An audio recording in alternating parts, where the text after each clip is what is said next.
व्यवहार आयुर्वेद एवं विधि विधेयक में जो अगर तंत्र का पार्ट बी है उसका सिलेबस का पॉइंट नंबर 11 करते हैं, introduction to forensic laboratory, FSL बोलते हैं। ठीक है, तो क्वेश्चन एफएसएल से भी आ सकता है और फॉरेंसिक लैबोरेटरी लिख के भी आ सकता है, तो आप ध्यान रखेंगे।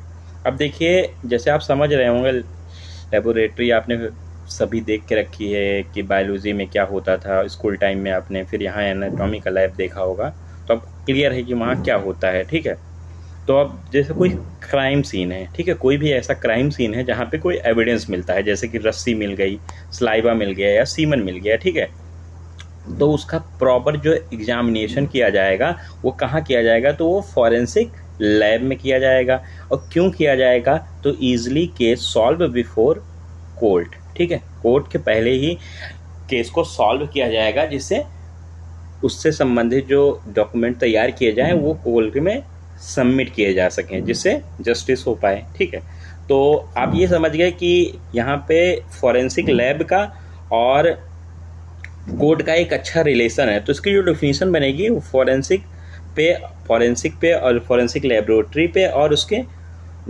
कोर्ट पे, मतलब जस्टिस पे इसकी डिफिनीशन बनेगी। तो देखो डिफिनीशन इसकी देख लेते हैं। देखो दोनों वैसे ही बनी है कि क्या है, तो आप किसी एक को याद कर लें, दोनों याद कर लें, दोनों इजीली याद हो जाते हैं। देखो, एप्लीकेशन ऑफ साइंटिफिक नॉलेज, ठीक है, to add in administration of justice.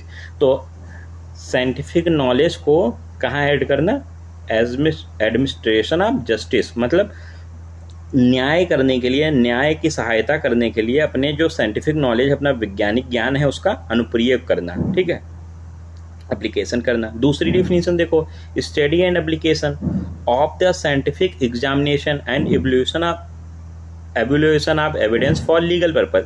किसी लीगल पर्पज के लिए, मतलब कानूनी उद्देश्य के लिए क्या करना, तो जो हमारे पास साक्ष्य है, जो क्या है, एविडेंस है, उस एविडेंस का वैज्ञानिक जांच करना और मूल्यांकन करना, मतलब वैज्ञानिक जांच करना, एग्जामिनेशन करना और इवैल्यूएशन करना।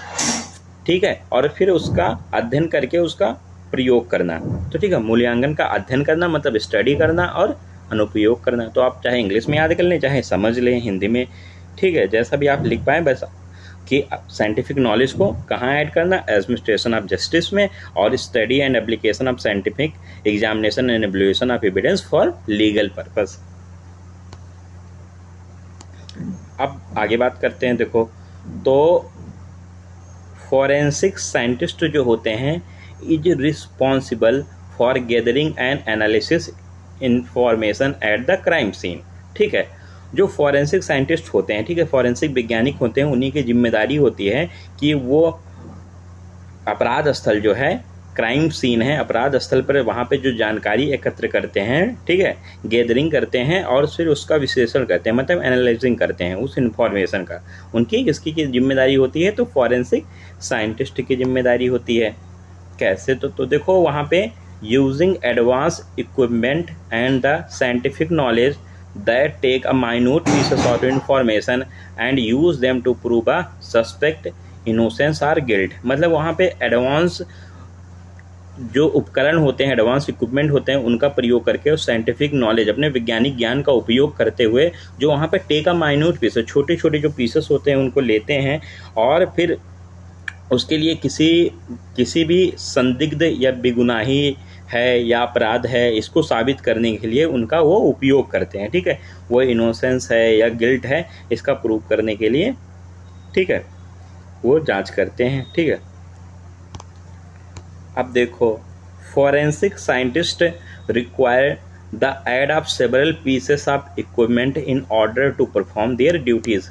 मतलब उनको बहुत सारे सेवरल पीसेस ऑफ इक्विपमेंट चाहिए कि वो अपनी ड्यूटीज़ को परफॉर्म कर पाएँ। ठीक है, फॉरेंसिक वैज्ञानिक को अपने कर्तव्यों का पालन करने के लिए कई उपकरण की सहायता होती है। ठीक है, जैसे वो अपने डेली यूज़ में लेते हैं तो आवश्यक होते हैं उनके लिए।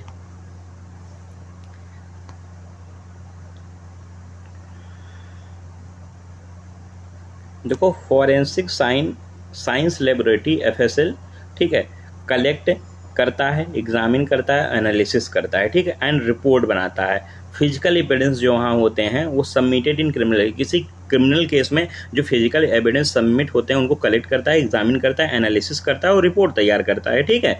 और कैसे उसको करता है रिपोर्ट तैयार, तो फॉरेंसिक बायोलॉजी में एनालिसिस करता है किसी बायोलॉजिकल टिश्यू को, ब्लड को, ठीक है, सीमन को या स्किन को, और उसके जेनेटिक कैरेक्टरिस्टिक्स को पता लगाता है और फिर रिपोर्ट सबमिट कर देता है। हिंदी में देख लेते हैं। तो देखो एफएसएल जो होता है, किसी भी आपराधिक मामले में जो भौतिक साक्ष्य होता है, फिजिकल एविडेंस होता है, उनको फॉरेंसिक बायोलॉजी मतलब फॉरेंसिक जीव विज्ञान में जो उसका जेनेटिक कैरेक्टरिस्टिक्स होता है, आनुवांशिक विशेषताएं होती हैं, उनके लिए जैसे कि रक्त, वीर और त्वचा जैसे जो बायोलॉजिकल टिश्यूज होते हैं उनको एकत्र करता है, जांच करता है, विश्लेषण करता है, रिपोर्ट तैयार करता है। वही collect, examine, analysis and report of physical evidence submit in criminal cases, ठीक है। तो वही आपको मैंने ऑलरेडी कई बार बताया है, तो ये भी आपको दिक्कत नहीं होगी समझने में।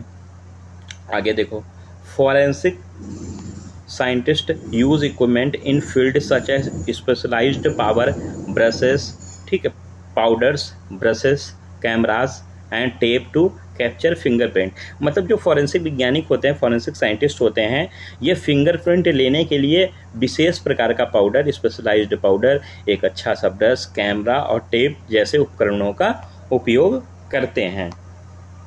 दे also have computer in the lab, उनके कंप्यूटर में मतलब उनके लैब में कंप्यूटर भी होता है in the lab that are use to analyze fingerprint, जो यूज़ किया जाता है एनालिसिस करने के लिए फिंगरप्रिंट को, and compare the gathered finger, और जो कंपेयर जब फिंगरप्रिंट इकट्ठा किए जाते हैं, गैदर्ड किए जाते हैं, उनको कंपेयर करने के लिए कि suspect print are existing database, और डाटाबेस जो उनके पास डाटा अवेलेबल होता है उस पर सस्पेक्टेड फिंगरप्रिंट्स को मैच करवाते हैं। उनके पास जो प्रयोगशाला में जो कंप्यूटर होता है उसका उपयोग फिंगरप्रिंट की तुलना करने के लिए संदिग्ध प्रिंट और मौजूदा डाटाबेस पर किया जाता है कि जो हमारे पास डाटा है उस डाटे से उस सस्पेक्टेड का मैच हो रहा है या नहीं हो रहा है।